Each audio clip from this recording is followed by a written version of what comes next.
gradual report. I'm in a stairway and it's very awkward. Where sex and violence are brought together to bring you a scientific understanding of how language may shape the way you think. Take my breath away, do your things, taking away the breath away. Intro. Welcome to the Gradual Report, where we gradually report. I say to you in English, I spent last night with my neighbor. And you may wonder whether my neighbor is male or female. You may also be wondering whether I cut my neighbor up into 14-inch pieces. But if I were speaking German or French, I would have to choose between Nachbar or Nachbarin, was denn or was nein. Because of the grammar of these languages, you're able to tell whether or not my neighbor was female or male. And if you're a first-year CSI, you know that I cut in between the bones, because it's easier to work the knife around. Yes!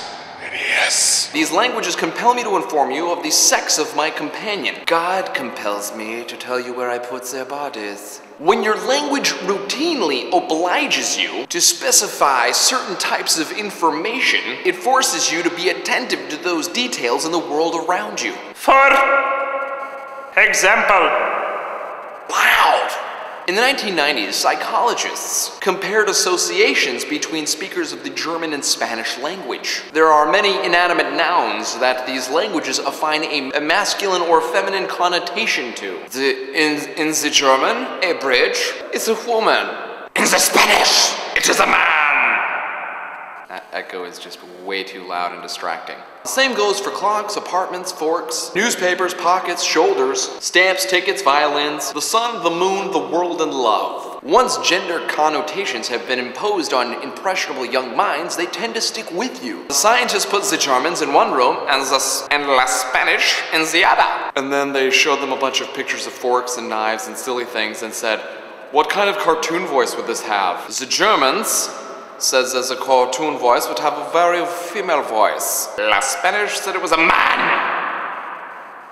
When the Americans were asked, it didn't matter, because the English language doesn't assign feminine or masculine properties to inanimate objects. But you can still fuck someone with a fork. Yes, you can. What does this mean? This means if you're German and a fork is talking to you, it's probably going to talk to you in a girl's voice. And if you're Spanish, the fork's probably going to talk to you in a man's voice. But the real question is, why are forks talking to people? And that's weird in any voice. Final summation. The habits of mind that our native language has instilled in us from infancy shape our orientation of the world and our emotional responses to objects that we encounter. Or, an addendum, possibly a second summation, people that speak different languages than us think differently than us about the things around them.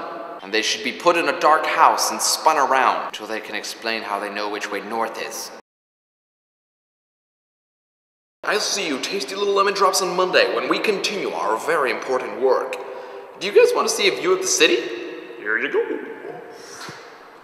So, you can see the city. And now, have a beautiful day.